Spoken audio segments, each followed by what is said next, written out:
My son demanded that I sell my coffee shop to fund his business. I refused.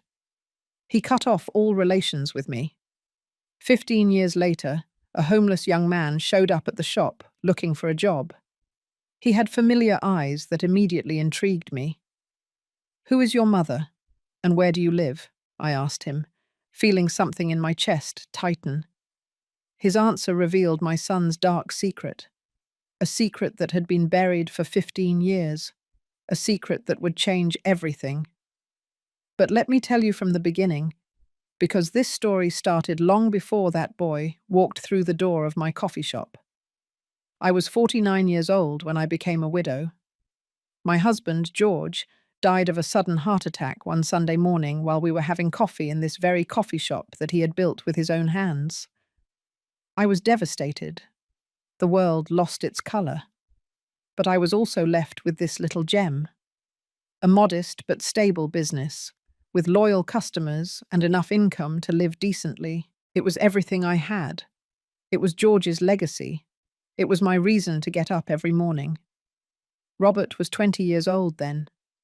He was my only son, the centre of my universe, the reason I kept going after losing my husband. Smart, handsome, charismatic. Everyone said he would go far, and I believed him. I believed everything. He was my boy, my pride, my hope. 6 months after the funeral, Robert came home one night with a proposal, or rather, with a demand. He walked into the coffee shop just before closing, when I was cleaning the tables. He sat down across from me with that confident smile he always wore when he wanted something. "Mum, I found an incredible opportunity," he said, pulling some papers out of his backpack. "A tech company that is looking for investors. It's the future. In 2 years, we triple the investment. In 5, we'll be millionaires." I listened to him explain numbers, projections, and brilliant promises. Everything sounded marvelous until he said the number. "I only need $100,000 to get in."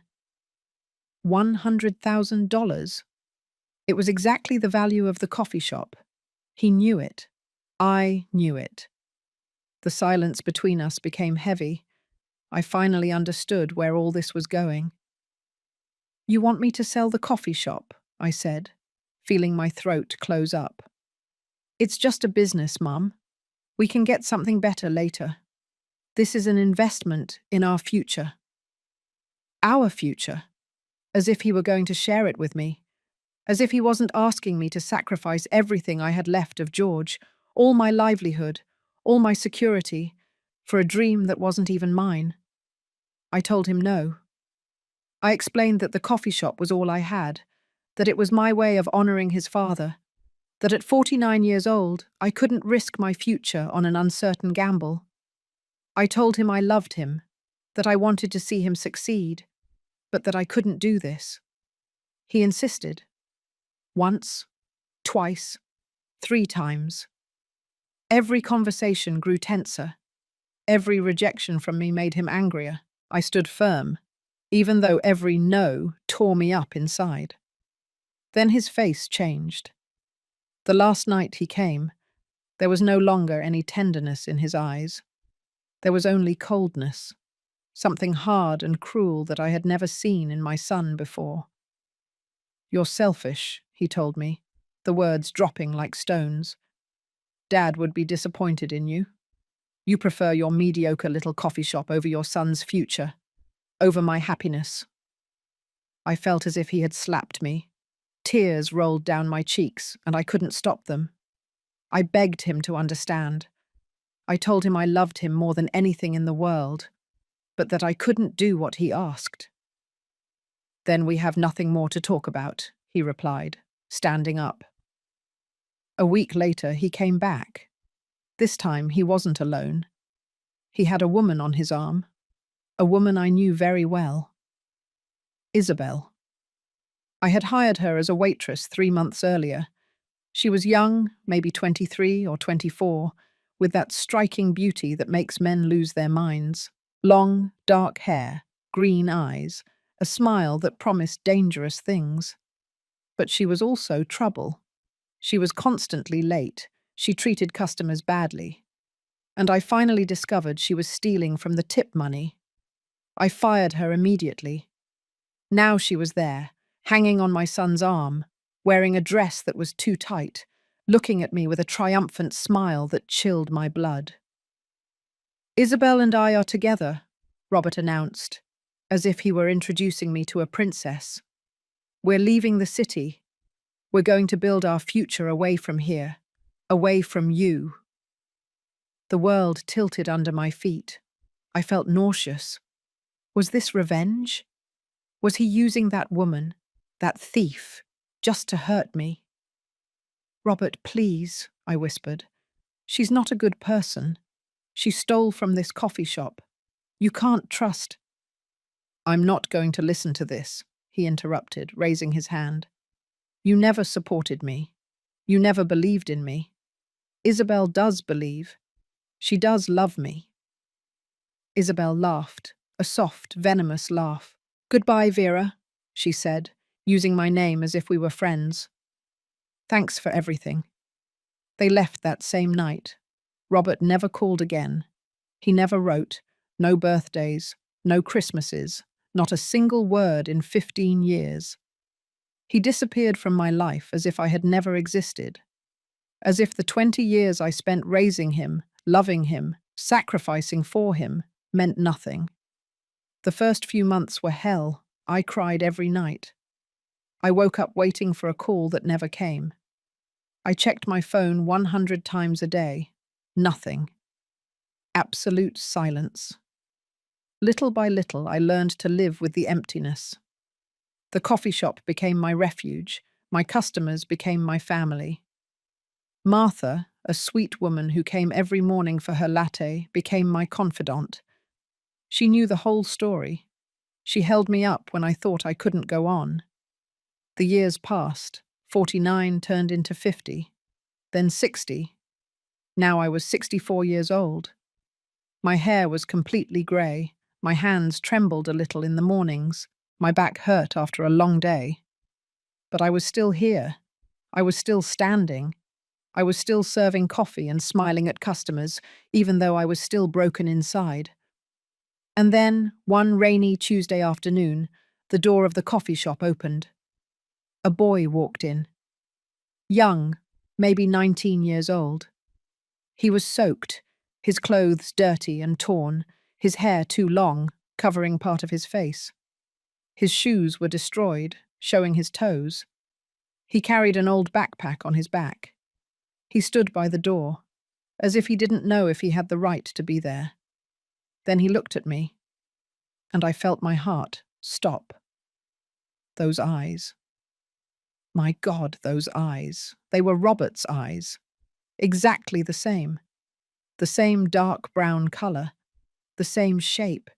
Even the same way of looking. Somewhere between timid and desperate. "Excuse me, ma'am," he said in a hoarse voice. "Do you need help in the kitchen? Or cleaning? I can do anything. I don't need you to pay me much. I'll work for food." I was paralyzed. I couldn't stop looking at him. He looked down, embarrassed, probably thinking I was judging him for his appearance. Something in my chest tightened. Something compelled me to speak. "What's your name?" I asked, my voice barely a whisper. "Who is your mother?" He looked up, surprised by the question. "My name is Oscar, ma'am," he replied. "My mother's name is Isabel." The world stopped turning. Isabel. That name. That damned name I had tried to forget for 15 years. "Where do you live, Oscar?" I asked, though my voice was trembling. He looked down again. "On the street, ma'am. Wherever I can." And in that moment, I knew my life was about to change forever. I gave him the job right then and there. I didn't think twice.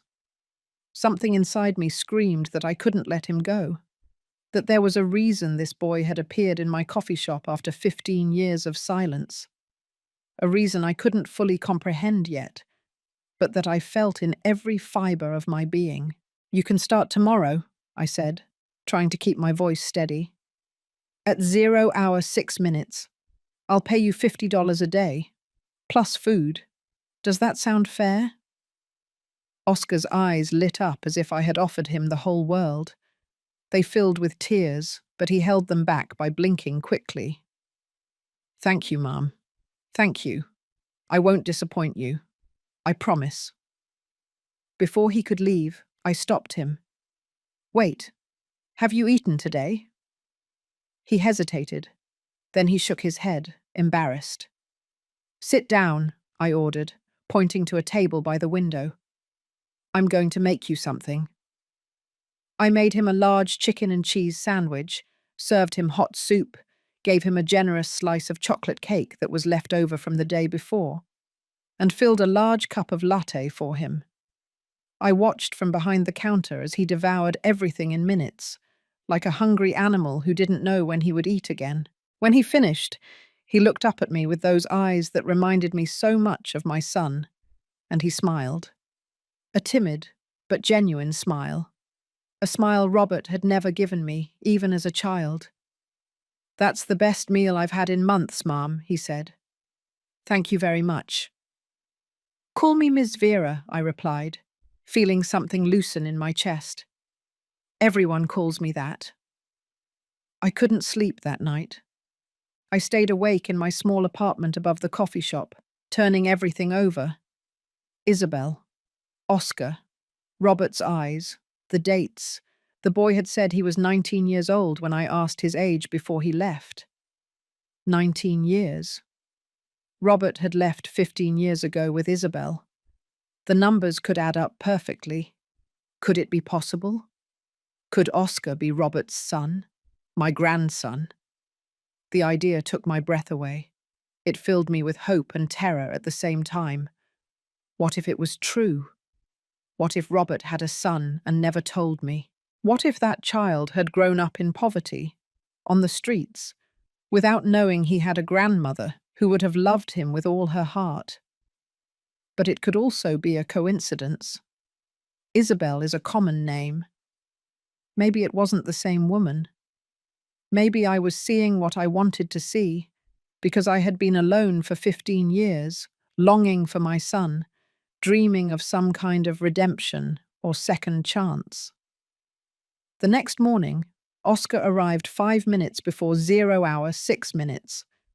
He was wearing the same clothes as the day before, but he had washed his face and combed his hair as best he could. He greeted me with a nervous smile. "Good morning, Ms. Vera. I'm ready to work." I showed him the basic tasks: cleaning the tables, sweeping the floor, washing dishes, helping in the kitchen when necessary. He absorbed every instruction like a sponge. He worked quickly with a dedication that surprised me. He didn't complain. He didn't ask for breaks. He simply did what was asked of him with a silent gratitude that broke my heart. During lunch, I prepared him a large plate of food, and we sat together at a back table. I needed to know more. I needed to confirm or rule out my suspicions. "Tell me about yourself, Oscar," I said casually, although my heart was pounding. "How long have you been living on the street?" He looked down at his plate. "About 6 months," he replied in a low voice. "Since my mum. Since she left." "She left? Where to?" "I don't know. One night she just didn't come back home. Well, it wasn't really a home. It was a room we rented in an old building. When I couldn't pay the rent, they kicked me out." I felt a pang of pain in my chest. "And your father? Can't he help you?" Oscar let out a bitter laugh. "I don't have a father. I never did. My mom always said he abandoned us before I was born, that when he found out she was pregnant, he disappeared. He never wanted to know anything about me." The words dropped like bombs. Every single one confirmed my worst fears. It had to be Robert. The timing fit. The story fit. Everything fit perfectly. Did your mum never tell you his name? I asked, trying not to sound too anxious. No. She refused to talk about him. She said it was better that way, that men like him didn't deserve to be remembered. He paused. But I always wanted to know. I always wondered what it would be like to have a father, or a real family. I had to bite my lip to keep from crying right there. This boy, this beautiful child who worked so hard and spoke with such humility, was my grandson. I was almost certain. And he had grown up with nothing, without a father, without a family, without knowing he had a grandmother who would have loved him from the first second. And you, Miss Vera? Oscar asked suddenly, pulling me out of my thoughts. You have family. The question took me by surprise. I swallowed. I had a son, I said slowly. But we became estranged many years ago. We don't talk anymore. I'm so sorry, he said with genuine sincerity. That must be very difficult. It is, I admitted. Every day. We stayed silent for a moment. Then Oscar spoke again. Thank you for giving me this opportunity, Ms. Vera. You didn't know me at all, and still you trusted me. Not many people do that. Everyone deserves a chance, I replied, putting my hand over his. Especially good people.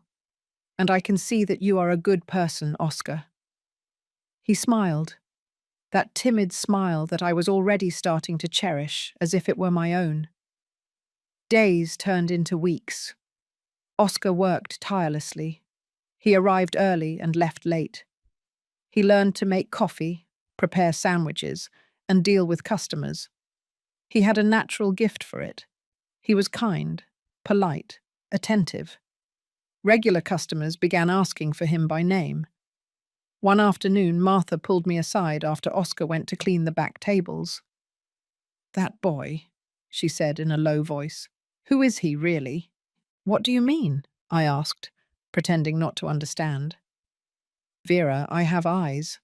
That boy has your smile. And he has the eyes of… She stopped. He has Robert's eyes. I froze. I couldn't lie to Martha. She knew me too well. I suspect it, I finally admitted.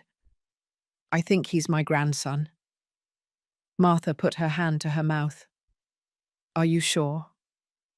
Not completely, but everything fits. The age, the mother's name, the story. I need to be sure before I tell him anything. I can't give him hope and then snatch it away. So what are you going to do? I'm going to find out, I said with determination. Any way necessary. That same night, after Oscar left, I stayed in the coffee shop going over everything. I needed proof. I needed certainty. Then I remembered something. Oscar sometimes left his backpack in the small back storage room he used as a changing area. If I could find something in there. A photo. A document. Anything. I know it was wrong. I know I invaded his privacy, but I needed to know. I went into the storage room, my heart pounding loudly. The backpack was there, leaning against the wall. With trembling hands, I opened it. There was very little inside. Old clothes, a frayed towel, a toothbrush.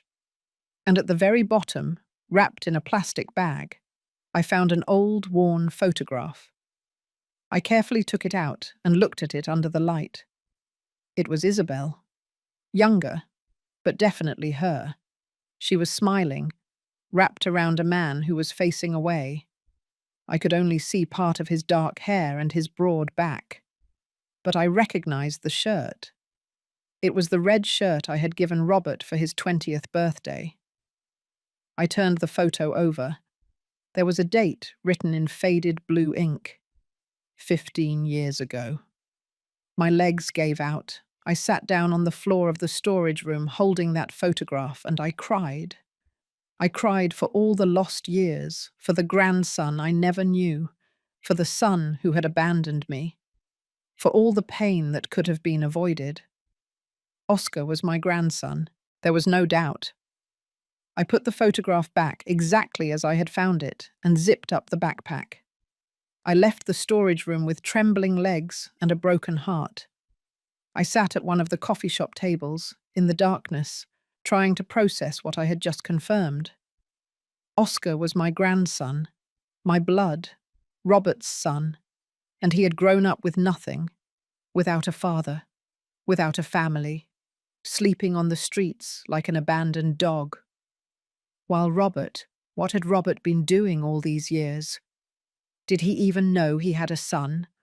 Or had he abandoned Isabel just like he had abandoned me? Rage burned inside me, but I also felt an overwhelming tenderness. I had a grandson, a wonderful, hard-working, kind-hearted grandson. And now that I knew, what would I do? Would I tell him? How would he react? Would he hate me for being the grandmother of the man who abandoned him? Or would he find in me the family he had always wanted?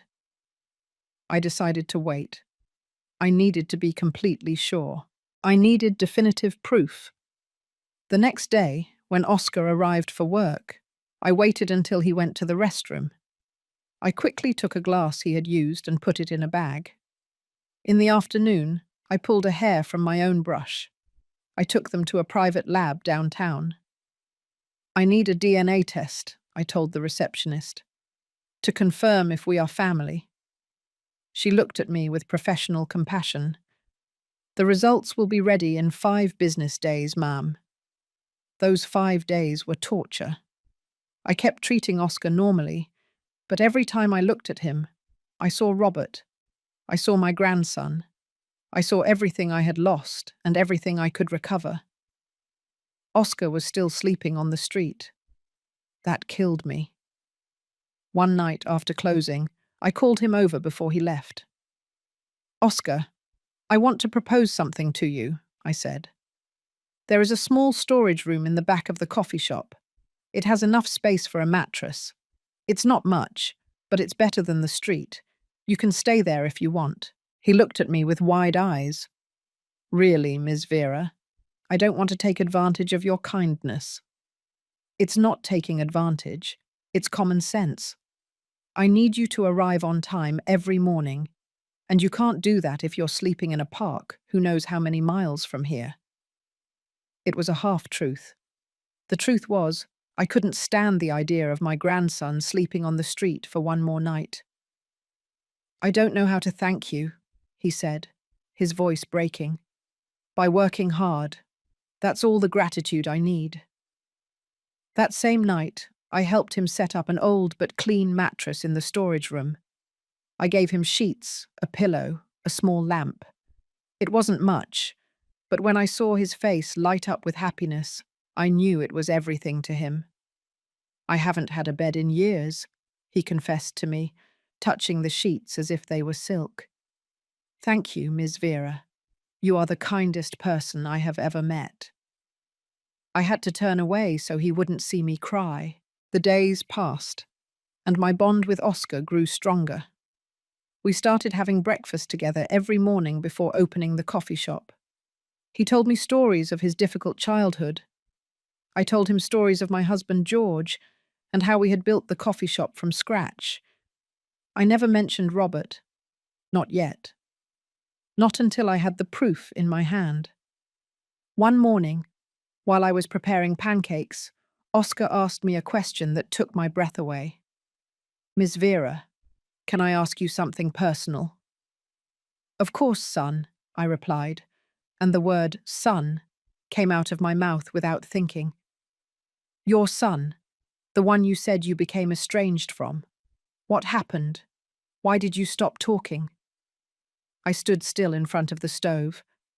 I felt my throat close up. "He wanted something I couldn't give him," I finally said. "He wanted me to sell this coffee shop to fund his dreams. I refused. For him, that was unforgivable. And I never saw him again. Never again." Oscar was silent for a moment. Then he said something that broke my heart. "I think you did the right thing, Miss Vera. This coffee shop is your life, your legacy. Nobody should ask you to sacrifice that. And if he couldn't understand it, then he stopped. Then he lost something very valuable. He lost a wonderful mother. I had to turn around completely so he wouldn't see me cry. This boy, this sweet child who had suffered so much, was defending me. He was giving me the love and respect my own son had denied me. "Thank you," I whispered. "That means a lot to me." On the 5th day, I received the call from the lab. The results were ready. I closed the coffee shop early, making up an excuse about a doctor's appointment, and rushed to the lab. The woman handed me a manila envelope. "Would you like me to explain the results?" she asked. "Yes, please." She opened the envelope and pulled out the papers. She looked them over for a moment. Then she looked up at me with a soft smile.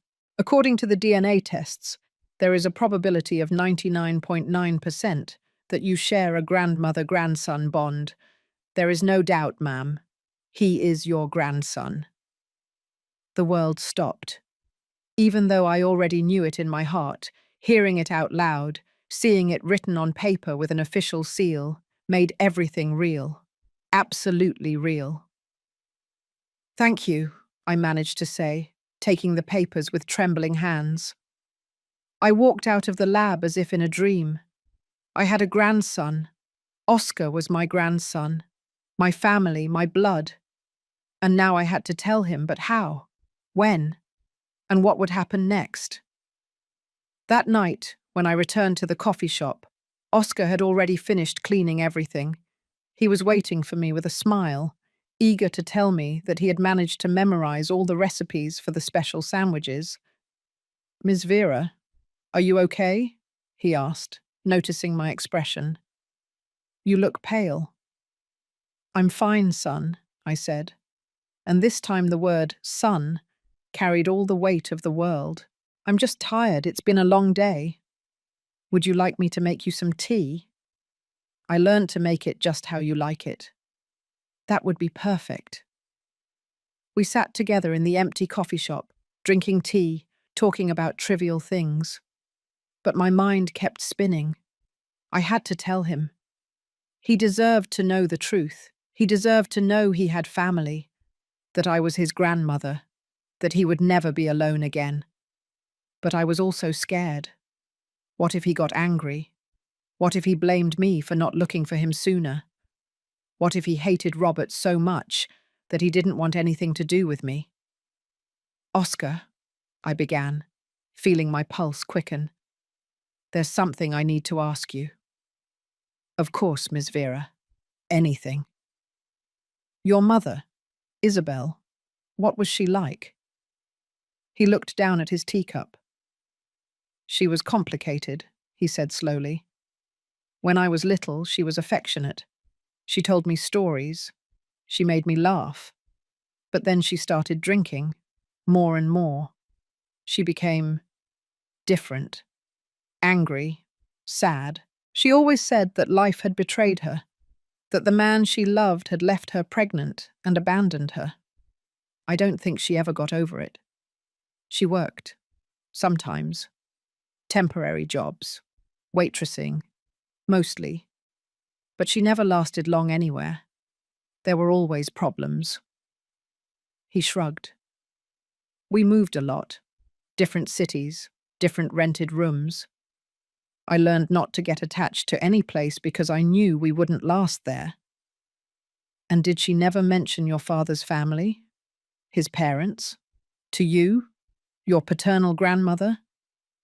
Oscar looked up, surprised by the specific question. "No. Why do you ask?" I took a deep breath. It was now or never. "Because I need to tell you something, Oscar. Something important." He looked at me with those dark brown eyes, so much like Robert's, waiting.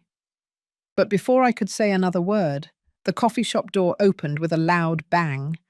And there, standing in the doorway after 15 years of silence, was my son, Robert. His hair was shorter, some grey at his temples. He was wearing an expensive suit. He looked successful, prosperous, as if life had treated him very well. He looked at both of us, first at me, then at Oscar. His eyes lingered on the boy for a long moment. I saw his expression change.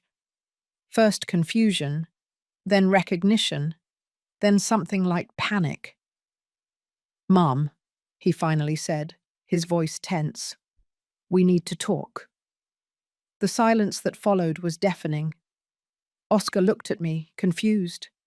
Then he looked at Robert, trying to understand what was happening. I was paralyzed, the teacup trembling in my hands. 15 years, 15 years of absolute silence. And now he showed up like this, without warning, just as I was about to reveal the truth to Oscar. "Robert," I managed to say, my voice barely a whisper. He took a step inside the coffee shop, closing the door behind him. His gaze was still fixed on Oscar, studying him with an intensity that chilled my blood. I could see the wheels turning in his head. He was doing the math. He was recognizing the features. He was understanding.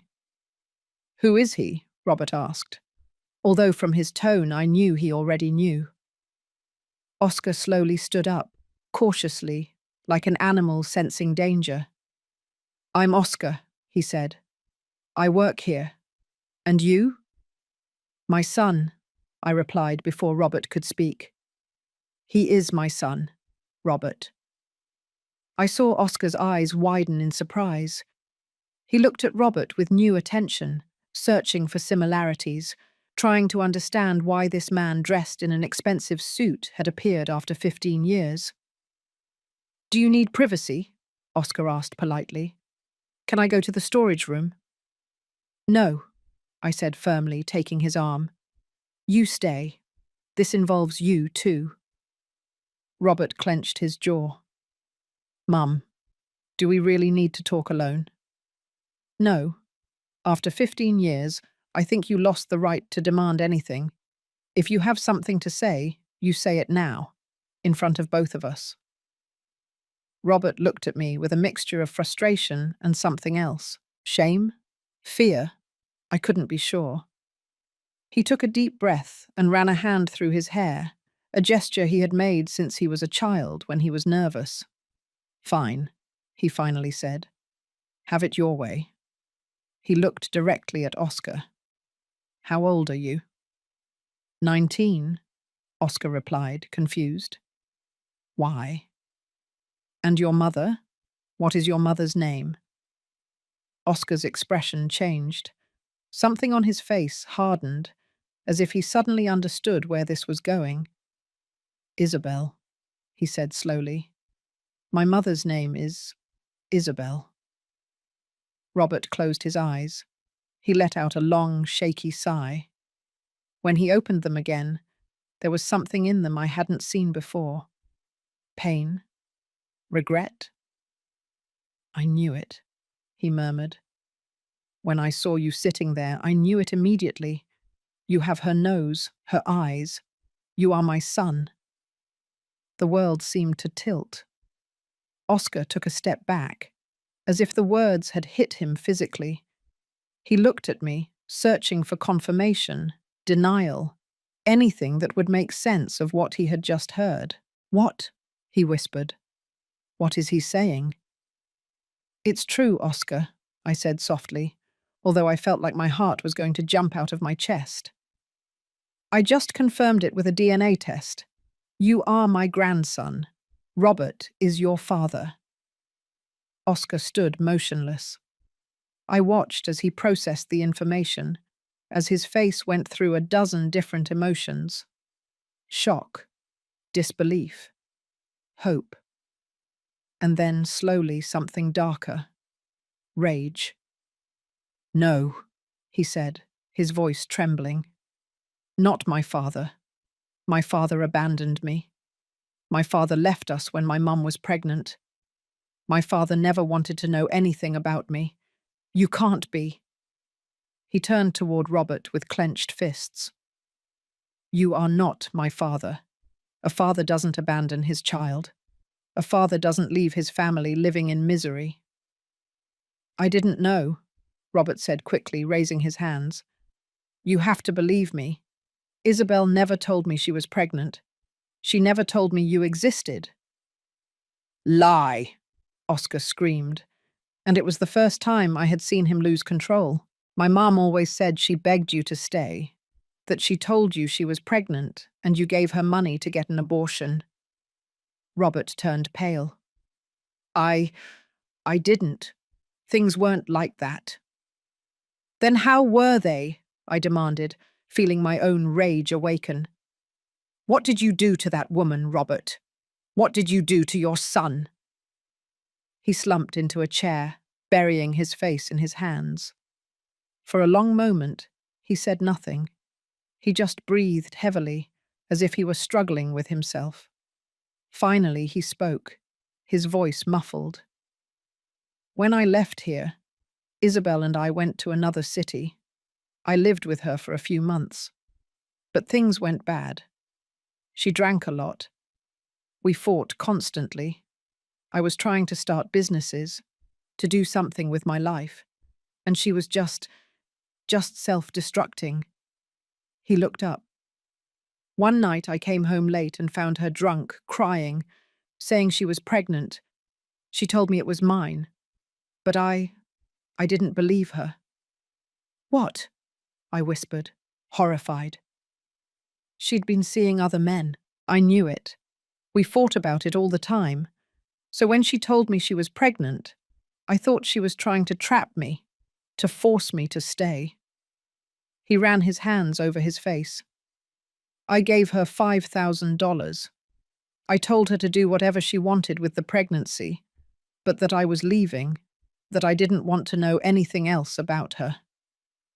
My God, I murmured, feeling nauseous. Robert, how could you? I was 21 years old, he exploded. I was an idiot. I didn't know what I was doing. I thought she was lying. I thought the baby wasn't mine. I thought that... He stopped, looking at Oscar with tear-filled eyes.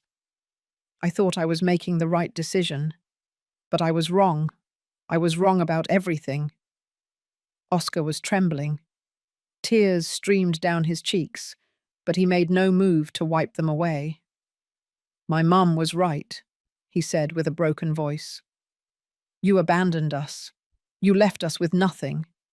Do you know how I grew up? Do you know what it was like to live without a father, watching my mum destroy herself every day because the man she loved had left her? Do you know how many nights I went hungry? How many times I slept on the street because we couldn't afford the rent? I'm sorry, Robert said, standing up. I know it's not enough. I know it will never be enough. But I'm sorry. If I had known you were really my son, if I had known you were suffering, What? Oscar interrupted him. Would you have come to rescue me? Would you have been a father? Don't make me laugh. You abandoned your own mother for money. Why would you be any different with me? Robert turned to me, and I saw something in his eyes I hadn't seen in 15 years. Genuine shame. Mom, I came because I needed to see you. I needed to apologize. All this time I've been thinking about what I said to you, about how I treated you. I built my business. I made money. I have a big house, an expensive car, everything I dreamed of having. But I'm not happy. None of it makes me happy because I know what I lost. I know what I did to you. He took a step toward me. And now I discover I have a son who has suffered because of me. A son I should have known, I should have raised, I should have loved. It's too late, I said coldly. 15 years too late. I know, but I came to try to fix things, to get to know you again, He looked at Oscar. To get to know you too, if you give me a chance. Oscar wiped his tears with the back of his hand. I don't need your money, he said. I don't need your apologies. I already have family. Miss Vera is more family to me than you will ever be." His words pierced my heart. I walked over to him and hugged him. He clung to me like a frightened child, sobbing on my shoulder. I was crying too, but my tears were different. They were tears of love, of protection, of a silent promise that I would never leave him alone. "It's okay," I whispered to him. "You're safe. I have you. That's all that matters." When Oscar finally pulled away from me, he looked at Robert with red but determined eyes. "I want you to leave," he said. "I don't know you. I don't want to know you. You're 19 years too late." Robert turned pale. "Please, give me a chance. Just one." "No," Oscar shouted. "You don't deserve chances. I lived on the streets. My mom destroyed herself because of you. And now you show up in your expensive suit with your empty apologies, expecting me to hug you, to call you dad. I just want to get to know you. I want to make up for all the lost time." "Time is not made up for. Time is lived. And you weren't there." Robert looked at me, desperate, seeking my intervention, but I said nothing. Oscar was right. Every word he said was true. Robert stood there, in the middle of the coffee shop, looking smaller than I had ever seen him. The successful man, the prosperous businessman, reduced to an absent father seeking redemption where he didn't deserve it. "I understand your rage," he finally said, his voice barely audible. "You have every right to hate me, but I am your father, Oscar. That doesn't change, even if I was the worst father in the world." "Being a father is more than biology," I replied, my voice firm. "Being a father is being present. It's sacrificing. It's loving unconditionally. You did none of that." Robert looked at me with eyes full of pain. "I know, Mum. I know. And I'll live with that for the rest of my life. But at least let me try. Let me be a part of your lives now. I know I can't get back what's lost, but I can be here from now on." "Like you were here for me for those 15 years?" I asked bitterly. "How did you call me on my birthdays? How did you come to visit me when I was sick 3 years ago with pneumonia and almost died alone in the hospital?" He bowed his head. "I didn't know you were sick." "Why did you never ask? Why did you disappear as if I didn't exist? And now you come here expecting what? Instant forgiveness? A happy family?" "I don't expect that. I just hope for a chance to prove I've changed." Oscar wiped away the last of his tears and straightened up. There was something different about him now, a strength I hadn't seen before. "I want you to leave," he repeated, this time more calmly, but with the same determination. "I'm not ready for this. Maybe I never will be. But right now, I need you to leave." Robert nodded slowly. He took a business card from his wallet and left it on the nearest table. "This is my number, my address, my email. If you ever change your mind, if you ever want to talk, I'll be there. I promise." He looked toward me. "For both of you. For you too, Mum." I didn't answer. I simply watched him as he walked toward the door. Before going out, he stopped and turned one last time. "Oscar," he said softly, "I'm so sorry I wasn't there. I'm sorry for all the pain I caused. And even if you don't believe me now, I want you to know that I care about you, that you are my son, and that means something to me, even if I was late in realizing it." Oscar didn't answer. He simply looked at him with those eyes that were so much like his own, expressionless, giving nothing. Robert finally left, closing the door softly behind him. The silence that remained was different from before. This was a silence of processing, of shock, of everything changing in a matter of minutes. I sat down heavily in a chair, feeling the weight of the revelation crushing me. Oscar remained standing, looking at the door where Robert had disappeared. Then he looked at the business card on the table as if it were a poisonous snake. "Is it true?" he finally asked, his voice small and broken. "Am I really your grandson?" I took the lab results from my purse and handed them to him. He read them slowly, his hands trembling. When he finished, he let the papers fall onto the table. "All this time," he murmured, "all this time I had family, and I didn't know it. I'm sorry, Oscar. I'm sorry I didn't know about you. I'm sorry Robert was such a coward. I'm sorry for all the suffering you went through." He shook his head. "You don't have to apologize for anything, Miss Vera. You didn't know. It wasn't your fault." He paused. He did. He knew it. Maybe he wasn't sure, but he knew it, and he chose not to find out. He chose not to care. "I know, son, and you have every right to be furious, to hate him." Oscar finally sat down, his legs giving way as if they could no longer support him. He covered his face with his hands. "I don't know what to feel," he admitted. "My whole life I dreamed of meeting my father, of having family, and now that he's here, now that I have answers, I only feel emptiness, as if it's too late for it to matter." I moved toward him and put my hand on his shoulder. "It's not too late for us," I said softly. "You are my grandson, Oscar, my blood, my family, and I'm going to be here for you from now on. If you want me to, of course." He looked up, his eyes red and swollen. "Do you really want that? Even though I'm the son of the man who abandoned you?" "You are that man's son, yes, but you are not him. You are everything he was not. You are hard-working, humble, kind-hearted, grateful. You are everything a grandson should be. And I love you, Oscar. From the moment you walked through that door, something in my heart knew you were special. Now I know why." Oscar started crying again, but this time they were different tears. He lunged toward me and hugged me tightly, as if he was afraid I would disappear. "Thank you, Grandma.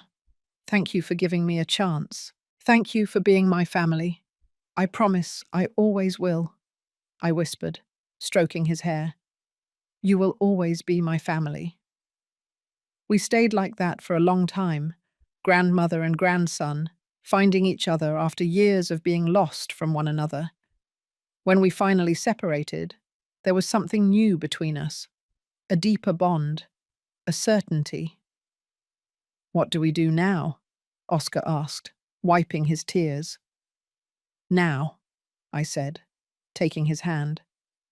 "Now we live. We build what we should have always had, a family." The following days were strange, but beautiful. Oscar started calling me Grandma instead of Miss Vera. At first he did it timidly, as if he didn't have the right. But every time he said it, I felt my heart fill with a joy I hadn't felt in 15 years. Martha cried when I told her the whole story. She hugged Oscar as if he were her own grandson, and told him that now he had not only a grandmother, but a whole family of coffee shop customers who loved him. I started teaching him more about the business, not just the basic tasks, but the management, the finances, the secrets of George's recipes. Oscar absorbed everything with hunger, not for food this time, but for knowledge, for purpose, for the future. One night, as we were closing the coffee shop together, he asked me a question that left me breathless. "Grandma, do you think my mum is still alive?" I stopped, the cleaning rag in my hand. "I don't know, son. What do you think?" He shrugged. "Part of me wants to find her, wants to know if she's okay. But another part—" He stopped. "Another part is afraid of what I'll find. that she's dead, or worse, that she's alive and doesn't care to see me. I understand that fear, but if you want to look for her, I'll help you. And if you don't want to, that's okay too. You don't have to make that decision now. Thank you, Grandma. He smiled slightly. I like the way that sound, Grandma. I like it too, grandson. Me too. Weeks passed. Oscar flourished under my care. He gained weight. His skin regained its color. He bought new clothes with his salary. He started to be what he should have always been, a 19-year-old young man with his whole life ahead of him. Robert didn't show up again, but he sent messages. First to my phone, asking about Oscar. I didn't answer. Then he started sending letters to the coffee shop. Long letters where he spoke of his regret, of how he had changed, of how much he wanted to get to know his son. Oscar read them, but never replied. He kept them in a box in his room in the storage area. When I asked him why he kept them if he wasn't going to reply, he told me something that broke my heart. Because maybe someday I want to remember that he at least tried, that even though he was late, he at least tried. 3 months after the revelation, something changed. Oscar arrived one morning with a strange expression on his face. "Grandma," he said, "I think I need to see him. Robert, my father." I felt a pang in my chest, but I nodded. "Are you sure?" "No, but I think I need to do it anyway. I need to hear him. I need to decide for myself whether he deserves a chance or not." "That's fine." I took his face in my hands. "Son, you don't need my permission for anything. You're old enough to make your own decisions. And whatever your decision is regarding Robert, I will support you, even if you decide to give him a chance. Even then, even if I don't like it, even if it hurts me, if you need to try, then you have my blessing." He hugged me tightly. "Thank you, Grandma. I don't know what I would do without you." "You'll never have to find out, because I'm not going anywhere." That night, Oscar called Robert using the number on the card he had kept all this time. The call lasted less than 5 minutes. I heard Oscar's voice from the storage room, tense but firm. They agreed to meet the next day at a neutral coffee shop, not mine. Oscar wanted neutral territory, a place where he could leave if things went badly. He was smart. My grandson. Cautious. He wasn't going to be manipulated easily. I barely slept that night. I stayed awake in my apartment, staring at the ceiling, wondering what Robert would say, how Oscar would react, if this would end up healing or opening deeper wounds. Part of me wanted to protect Oscar, forbid him from seeing Robert, keep him safe from the man who had abandoned both of us. But I knew I couldn't do that. Oscar needed this. He needed to close this chapter, one way or another. The next morning, Oscar dressed carefully. He wore a new shirt we had bought together the week before, clean pants, shoes that weren't broken. He looked handsome. He looked like the young man he should have always been. "Do you want me to go with you?" I offered while we were having breakfast. He shook his head. "I need to do this alone, Grandma, but thank you for offering. If at any point you feel uncomfortable or want to leave, just do it. You don't owe him anything." "Understood. Understood." I hugged him before he left. "I love you, grandson. No matter what happens today, that doesn't change." "I love you too, Grandma." The hours that followed were torture. I tried to keep busy in the coffee shop, but every few minutes I looked at the clock. Martha noticed my nervousness and sat with me during a break. "He's going to be fine," she told me, taking my hand. "Oscar is strong. You raised him well in these past few months. Whatever the outcome, he'll be okay." "I didn't raise him. I just gave him what he deserved from the beginning." Exactly. You gave him love, stability, family. That's more than Robert ever gave him. Nothing Robert says today can take that away from him. She was right, of course, but I still worried. Oscar returned 4 hours later. He walked into the coffee shop with a serious expression, impossible to read. My heart raced. I walked over to him immediately. "How did it go?" I asked, studying his face. He sat down heavily in a chair.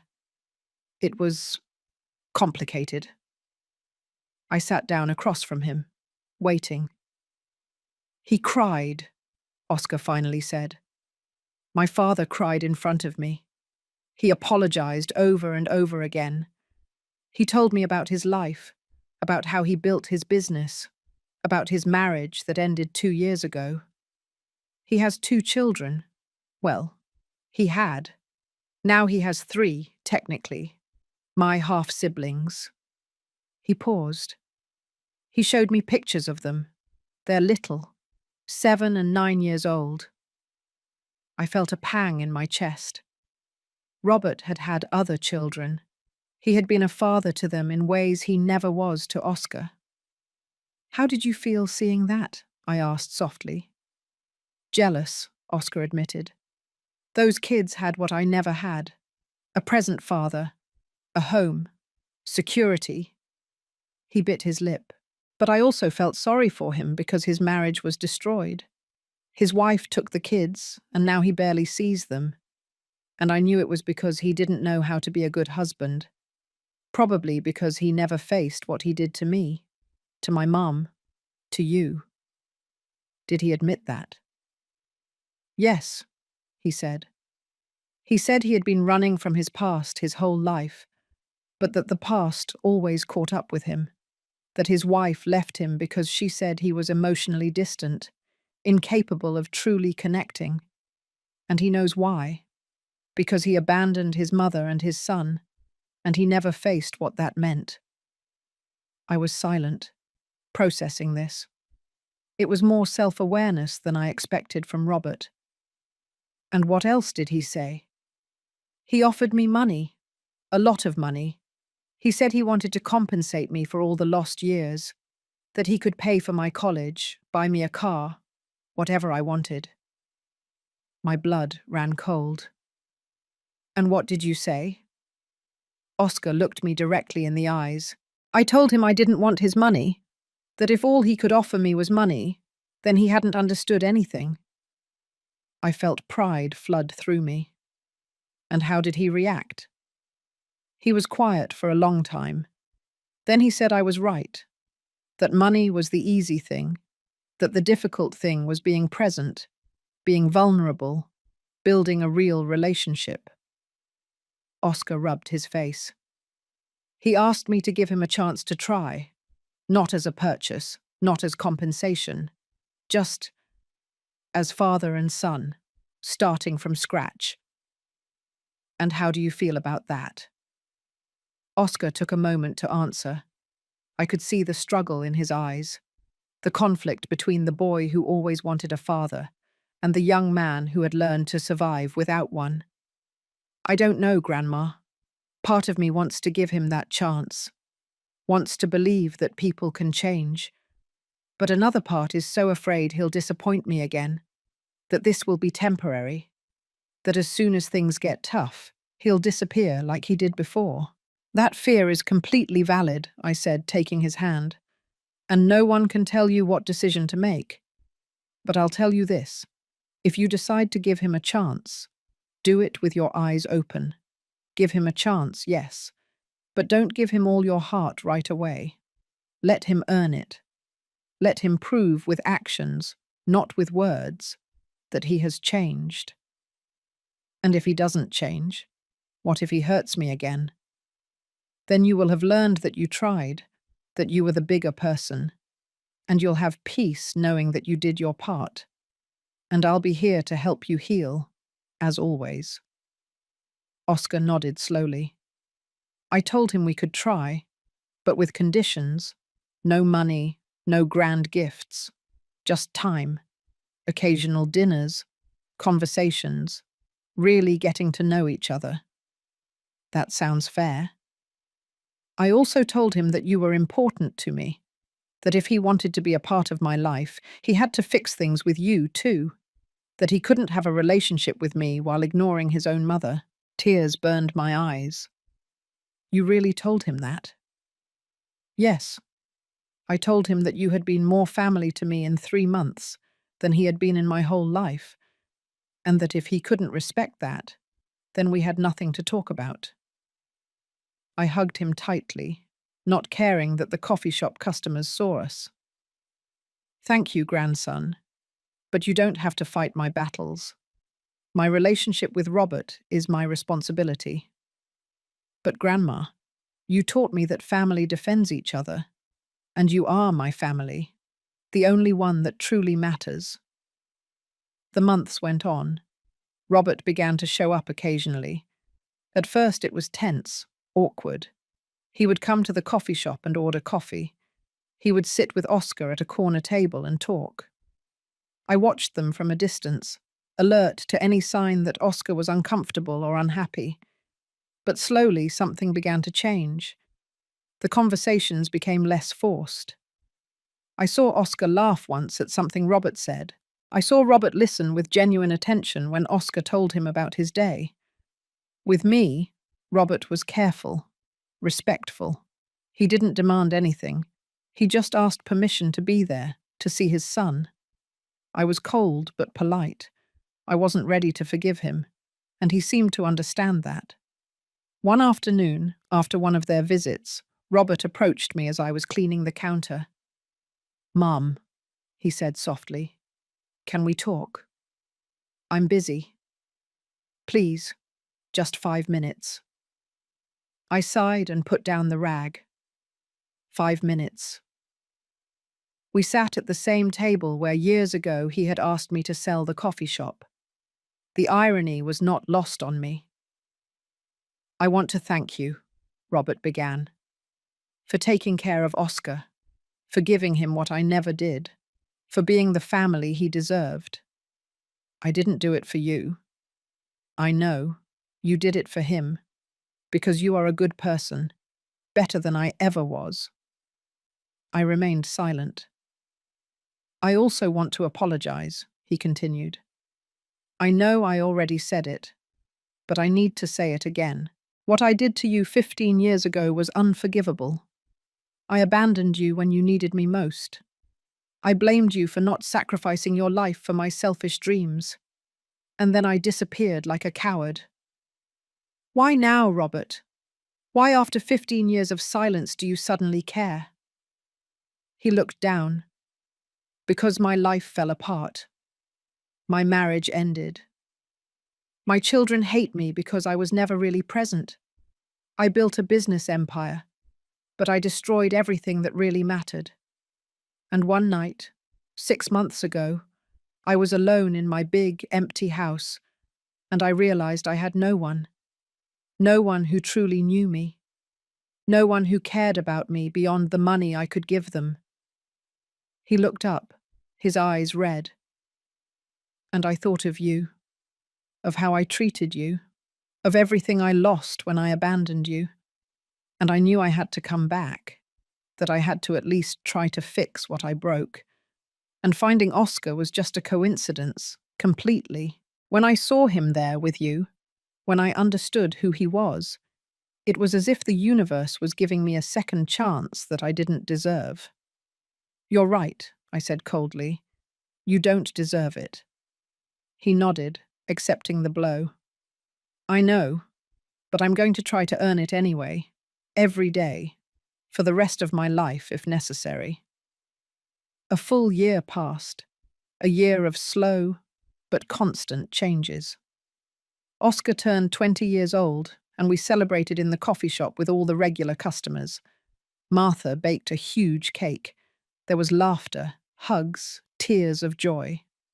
Robert was there too, on the periphery, watching with a mixture of happiness and sadness.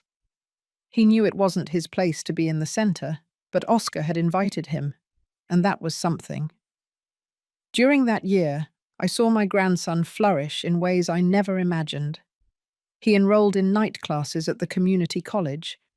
He was studying business administration, dreaming of one day expanding the coffee shop or perhaps opening his own business. I supported him in everything, proudly paying for his books and tuition.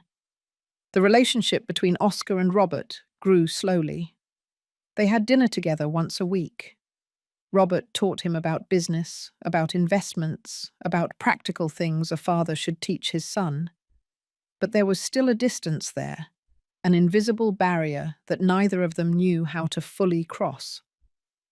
With me, Robert was still respectful but distant. He came to the coffee shop only to see Oscar.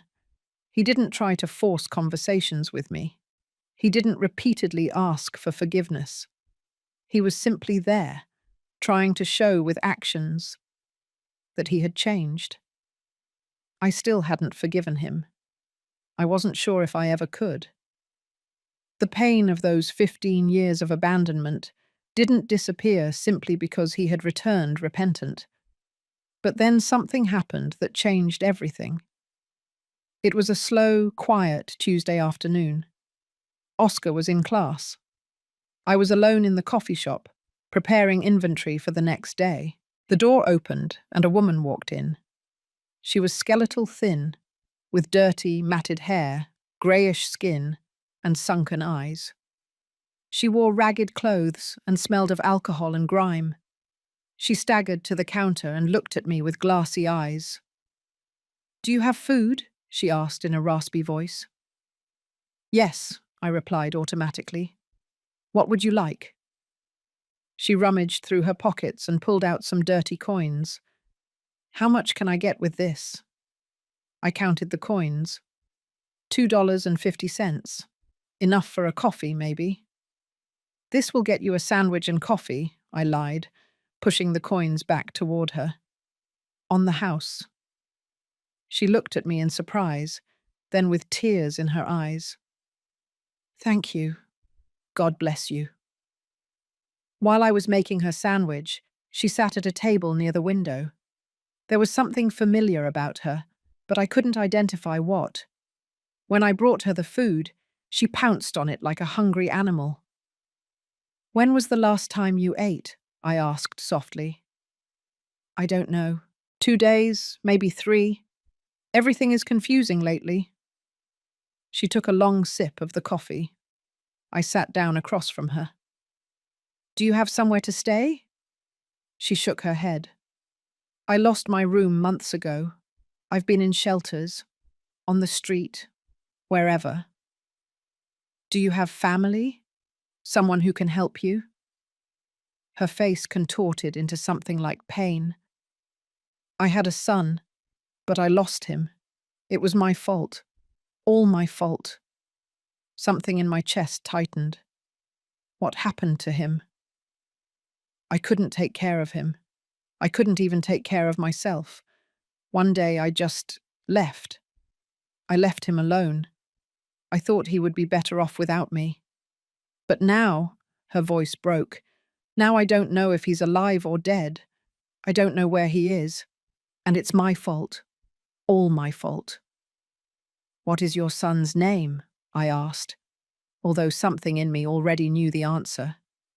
She looked at me with those sunken red eyes. "Oscar. My baby is called Oscar." The world stopped. I really looked at her for the first time, searching for the young, beautiful woman I had seen years ago hanging on my son's arm.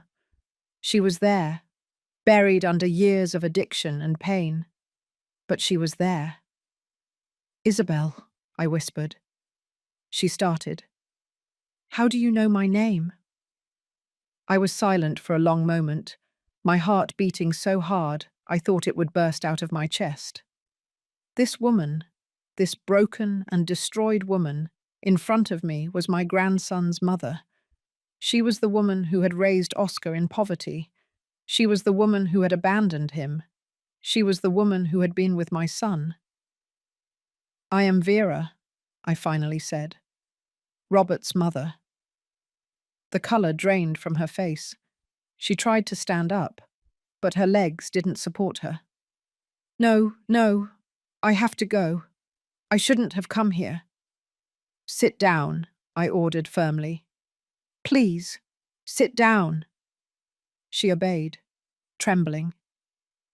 Oscar is alive, I said, watching her eyes open wide. He's fine. He's here. He works here, with me.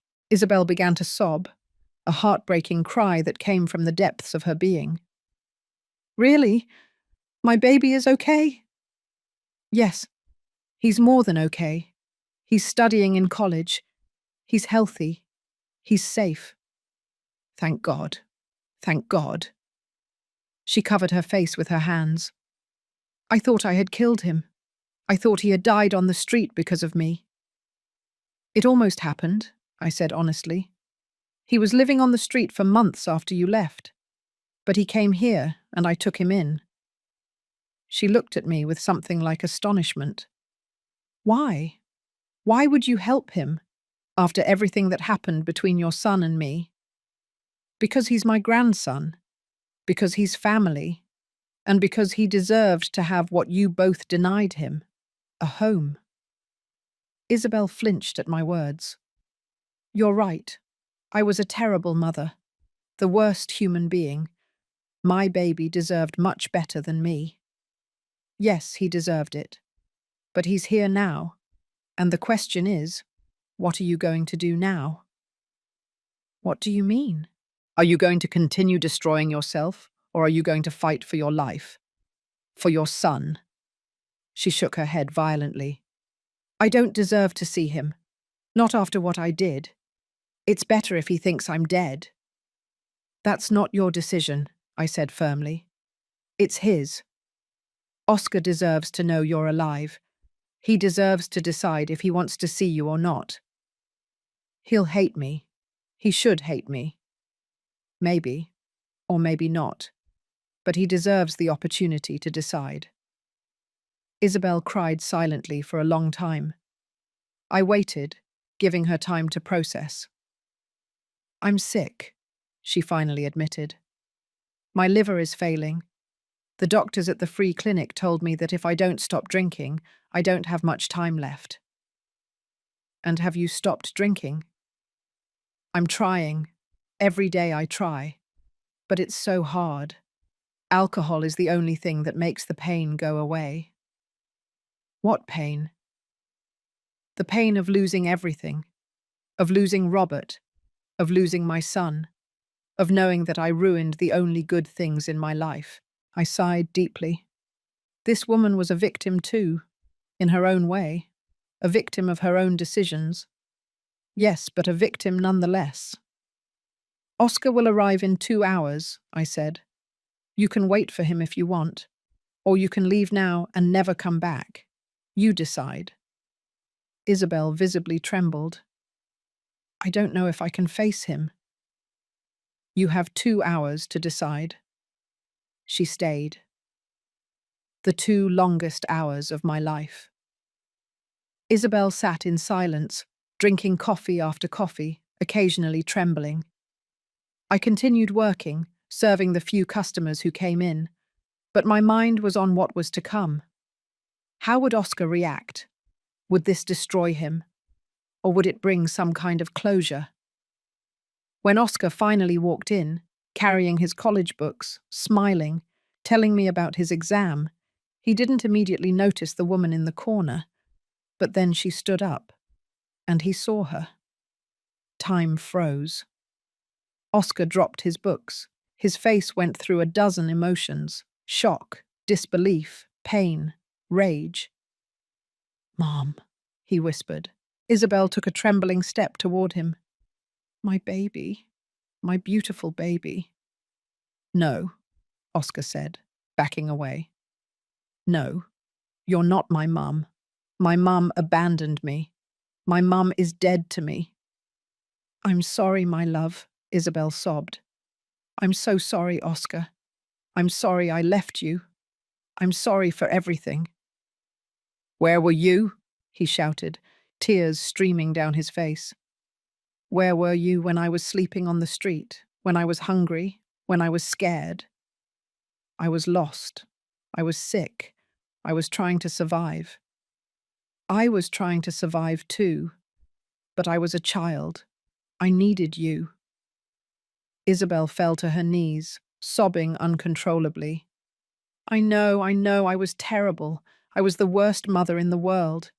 And if you could forgive me, if you could give me a chance to forgive you, Oscar laughed bitterly. How can I forgive you? You left me to die. If it hadn't been for my grandmother, I'd be dead now. Dead because of you. I walked over to Oscar and put my hand on his shoulder. Breathe, son. Breathe. He turned to me, his eyes wild with pain. Why is she here? Why did you let her in? Because she came looking for food. And when I realized who she was, I thought you deserved to know she's alive. You deserved to have the choice of seeing her or not. But if you want her to leave, she will leave right now. Oscar looked at his mother, still on her knees on the coffee shop floor, destroyed and broken. Go, he finally said, his voice cold. I don't want to see you. I don't want to know anything about you. Isabel nodded, getting up with difficulty. I understand. I deserve it. But before I go, I need you to know something. She looked him directly in the eyes. I loved you. I always loved you. And I'm sorry. I'm sorry I wasn't the mother you deserved. She walked out of the coffee shop, and Oscar collapsed into my arms, crying like he hadn't since the night he discovered the truth about Robert. The following days were difficult for Oscar. He barely spoke. He worked mechanically, without the joy he normally had. At night I heard him crying in his room in the storage area. My heart broke for him, but I knew he needed to process this in his own way. A week after the encounter with Isabel, Robert came for his weekly dinner with Oscar. But when he arrived and saw the state his son was in, his expression immediately changed. What happened? He asked, looking at me. I told him about Isabel, about her appearance, about the encounter. Robert visibly turned pale and sat down heavily in a chair. My God, he murmured. Isabel. Did you know she was like that? I asked accusingly. No. The last I heard of her was 19 years ago, when I gave her that money and left. He ran his hands over his face. Where is she now? I don't know. She left and hasn't come back. Robert looked at Oscar, who was sitting silently staring out the window. Son, he said softly, I'm sorry. I'm sorry you had to go through this. It's not your fault, Oscar replied without looking at him. Well, technically it is. All of this started with me. But this specific thing, seeing her like that was my decision. Do you want to talk about it? I don't know what to say. I spent my whole life hating her for abandoning me. And now that I saw her, destroyed and sick, I only feel emptiness, not even hate, just emptiness. Robert sat next to his son. When I abandoned your grandmother, I spent years justifying myself, telling myself I had done the right thing, that she was the selfish one. But the truth is, I was running away, running from my responsibility, from my guilt, from everything. He paused. Isabel probably did the same thing. She ran because she couldn't face what she had done to you. That doesn't justify her, but maybe it makes her human. I don't want to feel sorry for her, Oscar said with a broken voice. I want to keep hating her. It's easier. I know. Believe me, I know. 2 more weeks passed. Life continued in the coffee shop. Oscar slowly began to recover, to smile again, although the sadness was still there, beneath the surface. And then Isabel returned. This time it was different. She arrived early in the morning, before we opened. She knocked softly on the door, and I let her in. She looked slightly better, Her clothes were cleaner, her hair was combed, her eyes were clearer. "Vera," she said nervously, "I know Oscar doesn't want to see me, but I need to ask you a favor." "What favor?" She pulled a crumpled envelope from her bag.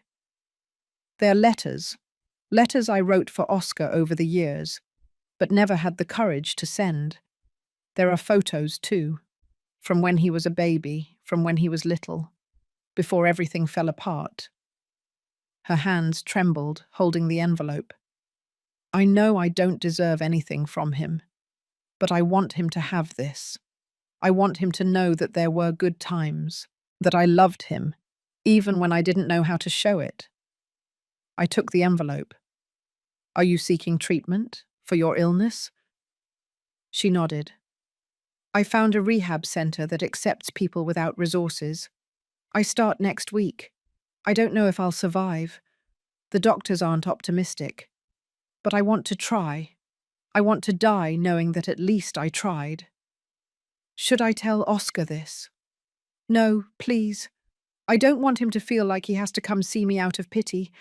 If I survive, if I manage to get sober, maybe then I can try to talk to him again. But not now. Now just give him that. Please." I hesitated, but finally nodded. "I will. Thank you." Isabel turned to leave, then she stopped.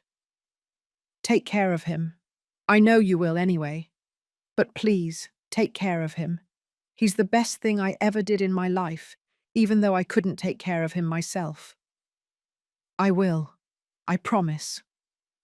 That night, after closing the coffee shop, I gave the envelope to Oscar. He looked at it as if it were a bomb. "What is this?" "Your mother came this morning. She left this for you. Letters and photos. She said you don't have to open it if you don't want to." Oscar held the envelope for a long moment. Then he put it on the table. "I can't. Not now." "That's okay. It will be here when you're ready."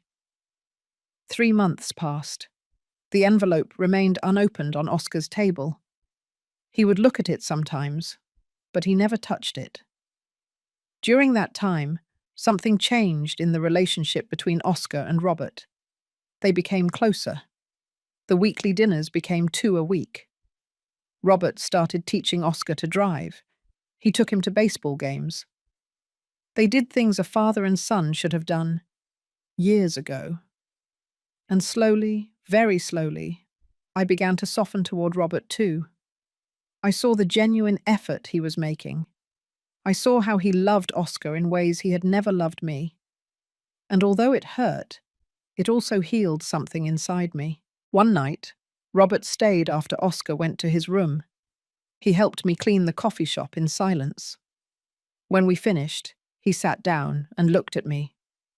"Mum, I know I don't have the right to ask this, but do you think you can ever forgive me?" I looked at him for a long time. This 36-year-old man who was still my son, despite everything.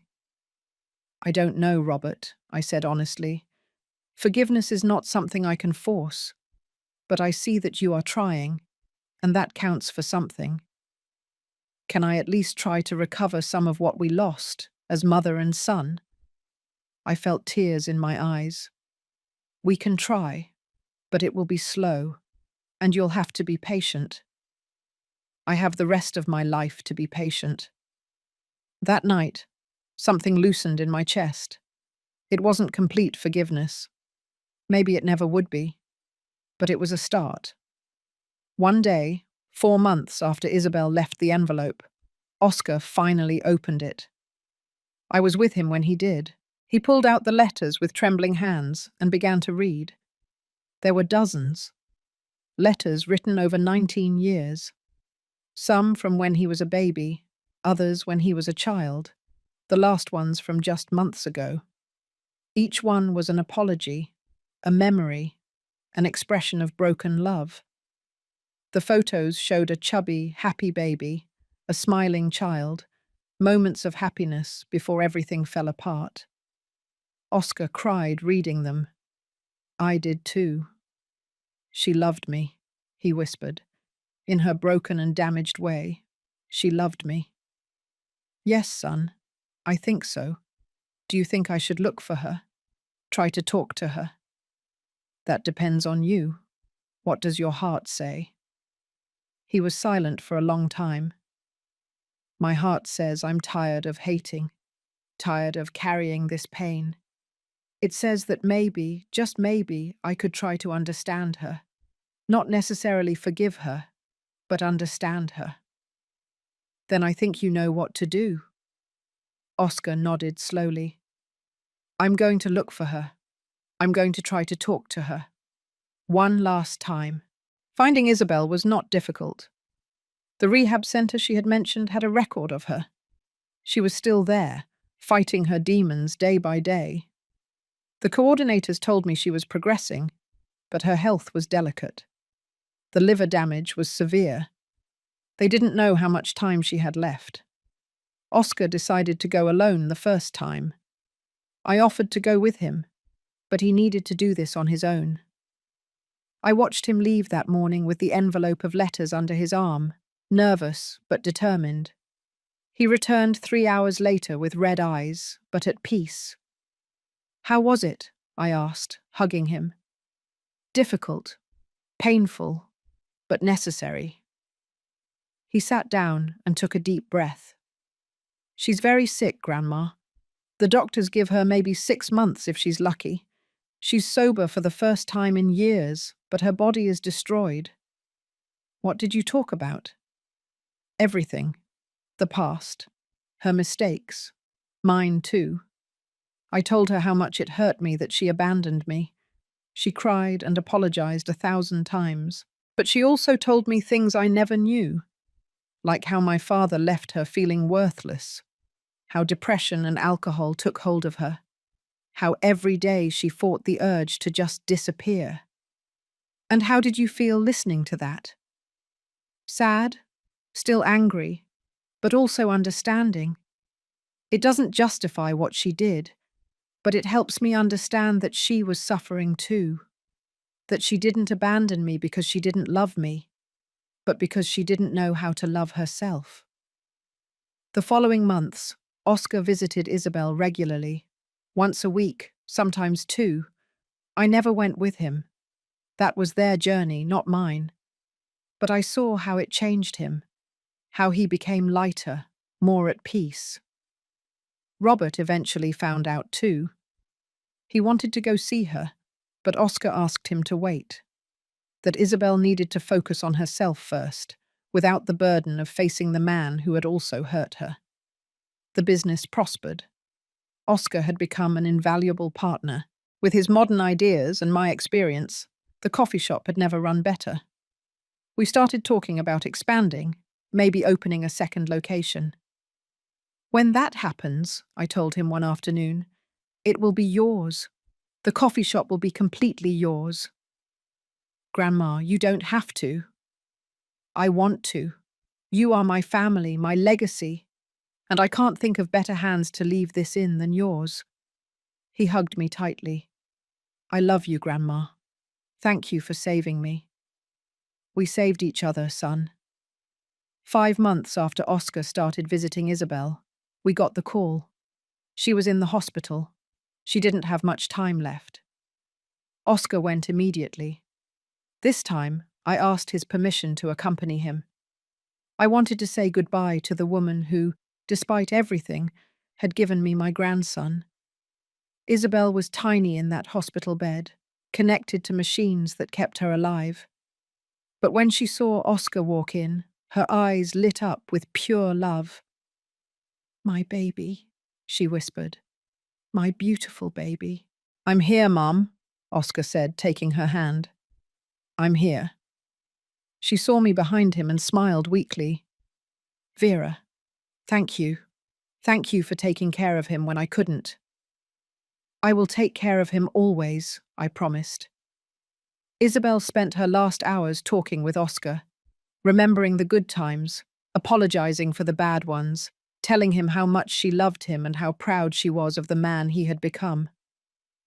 It wasn't because of you, she told him in a weak voice.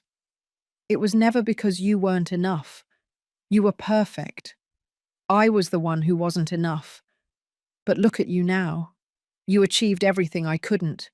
You found family, you found love, you found peace. Thank you, Mum, Oscar cried, for giving me life, for loving me as you could, for fighting in the end. Take care of your grandmother, Isabel whispered. She loves you more than anyone in the world. I will. I promise. Isabel died that night, with her son holding her hand. It was not a violent or painful death. It was peaceful, as if she could finally rest. The funeral was small, just the three of us, Oscar, Robert, and me. Robert cried in front of the grave, finally facing the weight of what his actions had caused. Oscar hugged him, and I watched them cry together, father and son, healing wounds that had been open for too long. 2 more years passed. Oscar graduated from college with honors. We opened 2 new coffee shops. He managed everything with a skill that filled me with pride. Robert became a regular part of our lives. Not as the center, but as another member of our small, rebuilt family. One afternoon, while we were having coffee in the original coffee shop, the one George had built with his hands, Oscar asked me a question. Grandma, do you ever regret not selling this place when Robert asked you to? Not giving him the money? I thought about it carefully. No, I finally said. Because if I had, you wouldn't be here. I wouldn't have this second chance to be a grandmother. We wouldn't have this family we built together. Sometimes the most difficult decisions are the right ones, even if we don't see it at the moment. And have you forgiven him?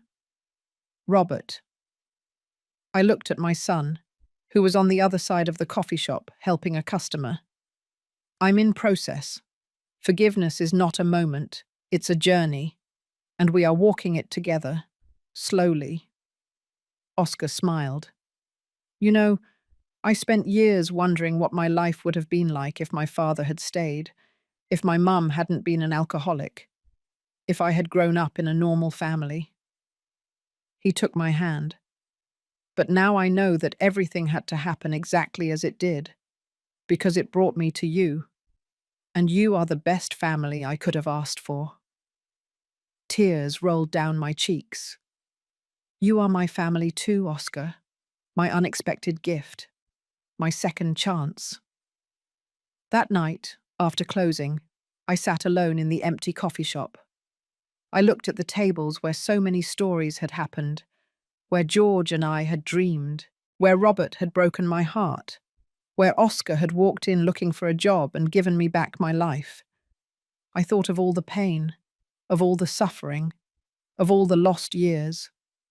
But I also thought of redemption, of the love I had found in the most unexpected places, of the family I had rebuilt from the ashes. Life hadn't given me what I expected. It had given me something different, something harder, but also something more beautiful. I am 79 years old now. My hair is completely white. My hands tremble more than before. I don't work in the coffee shop as much anymore, but I come every morning to have coffee with Oscar and see the 3 locations prosper under his leadership. Robert comes for breakfast on Sundays. Our relationship will never be what it was when he was a child, but it is something new, something more honest, something built on imperfect forgiveness and complicated love. Oscar got married last year to a wonderful woman named Audrey. They gave me 2 great grandchildren who fill the coffee shop with laughter every afternoon. I am at peace. Finally, after years of pain and loss, I am at peace. Sometimes people ask me if I would have done things differently, if I would have given the money to Robert, if I would have looked for Oscar sooner, if I would have forgiven faster. And my answer is always the same. I don't know. But I know that every decision, every pain, every moment of suffering brought me here, to this life full of imperfect but real love. and that is enough, more than enough. So I ask you, who has heard my story, would you have given a second chance? Would you have forgiven, or would you have done the same as me? Family is not always the one you are born with. Sometimes it is the one you build along the way.